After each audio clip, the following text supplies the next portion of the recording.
پیغمبر به د لمانځنه نه منې کوي که څوک هم نبی علیه الصلاۃ والسلام د لمانځنه منې کوي بیا به هغه کس د ما د تورې سره مخامخ کیږي بیا دین ته دومره طاقت ملاو شو چې هغه کافر چې هغه په دې باندې فخر کوي نن اسلام مسلمانان صحابه کرام ټول په د عمر بن خطاب رضی الله تعالی عنہ باندې فخر کوي چې په هغه مشکله مرحله کې د کفر پرې خود او اسلام ته راغی او د غیرت ماده چې څومره اسلام ته خوخوي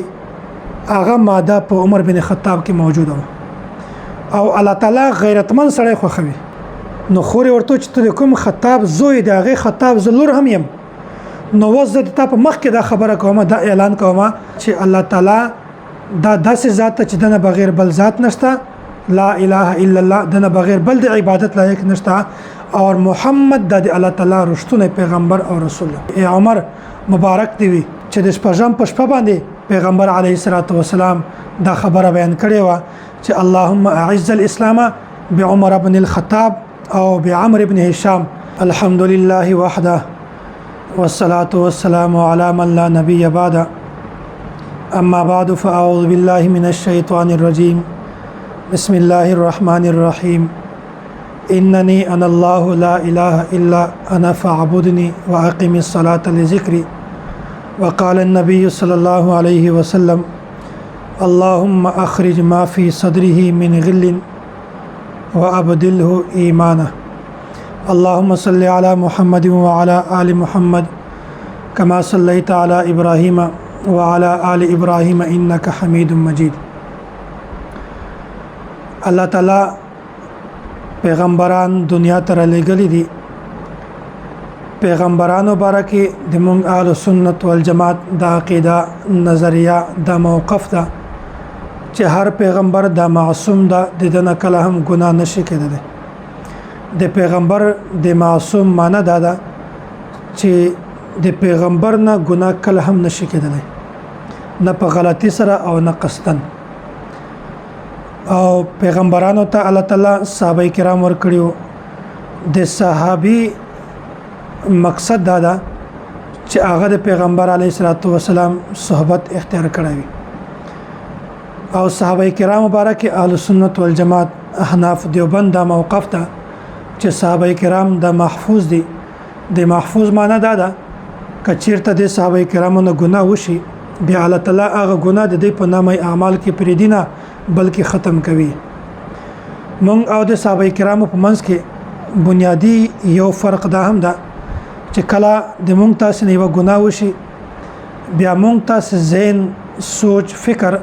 دا فورا د توبې طرف ته نه ځي بلکې ورسته په نه بعد مونږ ته د توبې توفیق ملاويږي خو صحابه کرام داسې نه وو صحابه کرام نه چې کله هم ګناه وشوه دی به فورا د پیغمبر علیه الصلاۃ والسلام په دربار کې حاضر شول یا رسول الله مونږ پاک کا یا رسول الله مونږ ته داسې یو طریقه راوخیا چې مونږ د دې ګناه نه پاک شو یا رسول الله مونږ دا ګناه کړی دا دې نه د پاکوالي کومه طریقه ده کومه ذریعہ ده کوم علاج ده نو پیغمبران معصوم دي صحابه کرام دا محفوظ دي بیا په دې پیغمبرانو کې ډیر زیات پیغمبران داسې و چې هغه ډیر غټ مقام ډیر غټه مرتبه و او خصوصا پیغمبر علیه الصلاۃ والسلام دا خاتم النبیین او دغه رنګ صحابه کرامو کې هم ډیر صحابه کرام دي 10 مبشره چې الله تعالی پیغمبر علیه الصلاۃ والسلام دته د جنت بشارت ورکړو او په دې کې یو صحابي حضرت عمر بن خطاب رضی الله تعالی عنه دا هم ده نو اصل د اسلام راوړلو واقعا ده د شهادت ولا واقعا ده د فتوحات دي د فضائل د مناقب هغه تفصیلی خبرې دي او ان شاء الله مخکې بیانو خو بنیادی خبره ده چې دارالندوه کې د ابو جهل په سرداری کې یو اجلاس وشو په هغه اجلاس کې دا خبره هم راغله چې ماته به څوک د محمد سر راوړي بیا ډېر خلکو مشورې ورکړلې خو فیصله په دې باندې وشوله چې عمر بن خطاب دا باندې محمد سر راوړي ځکه چې دای بهادر او نډر او طاقتور او شجاعت په دکې بهادری او پکې دا هر چا منله یو خو د ژبه والا خبره چې په ژبه باندې بهادری بلکې د کارنامې د کارونه عملاً خلکو لیدلی وو. بیا په هغه نه بعد اصل خبره دا و چې کله دی روان شو توره په لاس کې اخیستې ده د څه لپاره د دې لپاره چې زه د محمد سر کاټ کما او د ابو جهل په دربار کې پیش کړم. خو د تقدیر فیصله ګوري تقدیر په دې ځای کې خاندي وایي چې ګوري عمر بن خطاب دا د دې لپاره روان شوی ده چې زه د محمد سر کاټ کړم او د ابو جهل په دربار کې پیش کما. خو اصل حقیقت دا ده چې عمر بن خطاب د دې لپاره روان ده چې زب خپل سر د پیغمبر علیه الصلاۃ والسلام په جولۍ کې پیغمبر علیه الصلاۃ والسلام په غیږ کې د اتباع لپاره د تابعداري لپاره ز خپل سر پیش کوم. او د عمر بن خطاب انتخاب ولې وکړو؟ انتخاب ځکه وکړو چې عمر بن خطاب دا بهادر و، دا یو غټ لیډر و، په دې کې طاقت او شجاعت او بهادری و. نو ابو جهل په دغه ځای کې د خپل ځان کمزورتیا بیان کړله چې زه کمزور یم، زه ډرپوک یم، زه ډارن یم، بلکې دا د طاقت ول کار، دا عظیم کار د بچو کوي د عمر بن خطاب کوي. دغه دا معلومه شو چې د خپل ځان طاقتور نه بولی بلکې په خپل ځان نه هم طاقتور د عمر بن خطاب غني. نبی علیه الصلاه والسلام یو دعا کړې ده: اللهم اعز الاسلام بعمر بن اللهم اعز الاسلام بعمر بن الخطاب او بعمر بن هشام. و یا الله د عمر بن خطاب یا د عمر بن هشام په ذریعہ سره په دې دوه کې د یو په ذریعہ باندې ایمان ته اسلام ته طاقت ور نصیب، عزت ور نصیب کا طاقت ور نصیب. او بیا په دغه وخت کې الله تعالی عمر بن خطاب ته اسلام ور نصیب کو، د اسلام مال نعمت ورکو. خو عمر بن هشام ته هغه نعمت نشملا وجد شیدا. علما کرامو د دې دوه وجه بیان کړی دي. اول وجه خدا د چې په عمر بن خطاب کې غیرت ډیر زیات او د غیرت ماده چې څومره اسلام ته خوخوي هغه ماده په عمر بن خطاب کې موجوده و. او الله تعالی غیرتمن سره خوخوي. د دې وجنه الله تعالی عمر بن خطاب ته اسلام ورنصیب کړ. او د دوه د اسلام راوړل دوه وجه ده چې ابو جهل دا ډرپوکو خپل کمزورتیا بیان کړی و، خو عمر بن خطاب یا دا بهادر و، په دې کې شجاعت او په دې کې بهادری و، په دې کې طاقت و. نو الله تعالی ته شجاعت یعنی اسلام کې شجاعت طاقت دا ډېر الله تعالی زیاته خوښوي. نو د طاقت بهادری شجاعت ته وجنه الله تعالی عمر بن خطاب ته اسلام ورنصیب. او په دې کې بل خبره ده حضرت عمر رضی الله تعالی عنہ چې کله اسلام راوړ بیا د اسلام واقعا د هم په ذهن کې کېنوي. حضرت انس بن مالک رضی الله تعالی عنہ دا روایت نقل کوي وای چې کله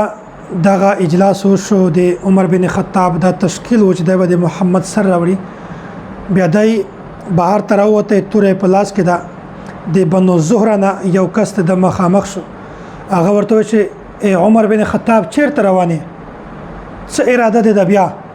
د ورته چې زه خو د محمد سر راوړم. هغه کس ورته ویل چې دا ته ډېر غټ کار کوي، که ته چیرې د محمد سر راوړې نو د بنو زهره نه او د بنو هاشم نه به تا څوک خلاصوي؟ هغه خو بیا تا قتل کوي، نو هغه نه به ته ځان څرنګه بچ کوي؟ نو راوي وای عمر بن خطاب ورته ویل د کستا چې د ما هم دا ګمان ده چې کېدای شي ته بې دینه شوی وي، تا د خپل پلار د مور مذهب دین دا د پرې خده ته بې دینه شوی. نو بیا عکس ورته ویل وای تا ته زه یو عجیبه خبره نه کوم بیان. عمر بن خطاب رضی الله تعالی عنہ دا ورته چې بالکل بیان ک په هغه وخت د اسلام نه وراوړی. خبره دا ورته بیان کړه چې ګوره ته خو روانې د محمد د سر راوړلو لپاره، حالانکه د تا کوم خور ده، د تا د خور کوم خاوند ده، هغه هم د تا هغه مذهب چې تا اختیار کړی ده هغه مذهب پرې خیدا هغه دین نه وخت دی بل مذهب بل دین اختیار کړی ده. نو عمر بن خطاب دا ډېر په غوسه شو. نو چې کله په غوسه شو روان شه د خور کرا روان ده چې الته کله ورسېدی بیا د دې سره یو صحابي او حضرت خباب. دا صحابي هم الته چې کله د حضرت عمر بن خطاب د شو आवाज واورید بیا دی فورا په یو کونج کې غلی شو. عمر بن خطاب راغی او خور ته وویل، د خور خاوند ته وویل چې د تاسو د کور نه आवाज د تشی راته. د ځان خلاصولو لپاره ورته وویل چې دا خو مونږ خپل منځ کې خبرې سره کولې، د هغو आवाज به د ورته چې نه د خبرو आवाज خو نه و، د आवाज د تشو مت صفه خبره وکي. بهرحال دی ورته و چې هسه مونږ خبرې سره کولې، په دې کې د خاص هغه خو نه و، حالانکه دی د سورته طه تلاوت کوي. په هغه وخت کې بیا عمر بن خطاب د خپل خور خاوند راونی وي او په دیواله پورې وای په ځمکه باندې وشت ډېر سخت خوک او د هغه چې کومه بیبي و د خور د خپل خاوند د خلاصولو لپاره راغله او عمر بن خطاب هغه ته هم د کور کړه د هغه پر چې هغه هم زخمی شو، د هغه په مخ باندې هم وین را روان شو. نو ظاهره خبره ده چې عمر د خطاب زوی ده او د هغه خور د هم د خطاب لور ده. نو خوري ورته چې ته کوم خطاب زوی د هغه خطاب زلور هم يم، نو وزه ته په مخ کې دا خبره کومه، دا اعلان کومه چې زه د دې خبره اعلان کومه چې الله تعالی دا داسې ذات چې دنه بغیر بل ذات نشته، لا اله الا الله، دنه بغیر بل د عبادت لایق نشته، او محمد د الله تعالی رښتونه پیغمبر او رسول. حضرت عمر بن خطاب دا خبره وروده. پاغه نه بعد چې کله دای مایوس شو چې دا خو واقعاً چې بل مذهب اختیار کړی د خپل پلار د خپل مشرانو مذهب دین دا خو پرې خیدا دا خو بيدینه شوی دی. نو پاغه وخت کې د ورته چې چلو د سو کې هغه کوم کتاب چې تاسو وایي هغه کتاب ما تراک. نو پاغه وخت کې عمر بن خطاب دا د یو خلکو نشمره دي چې هغه تعلیم یافته او تعلیم یې کړی. عمر بن خطاب هغه د دینه خورته او چې هغه کتاب راکا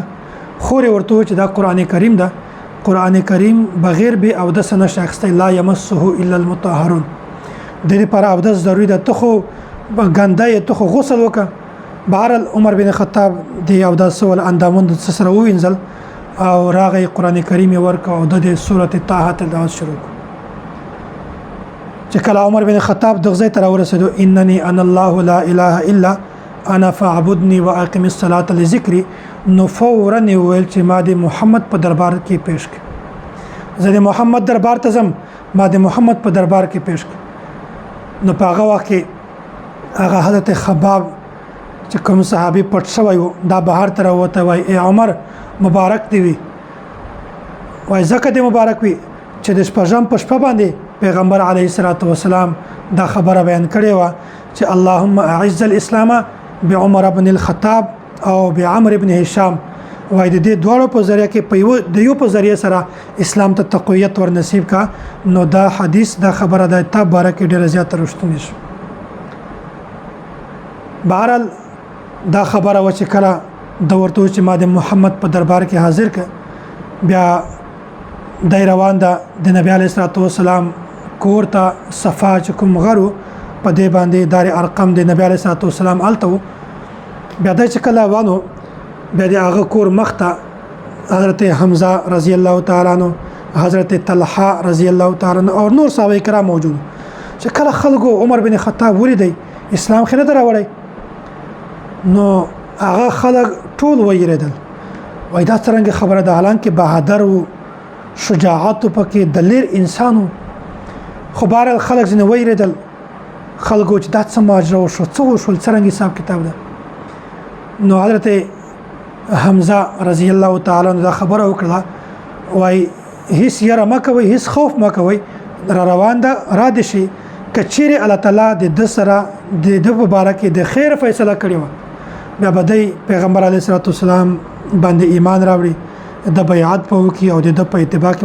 ژوند تیروي، وخت په تیروي، او کچيري الله تعالی د مبارک د خیر فیصله نه وکړي بیا د مرګ د ماده پر ډیر معمولی شي.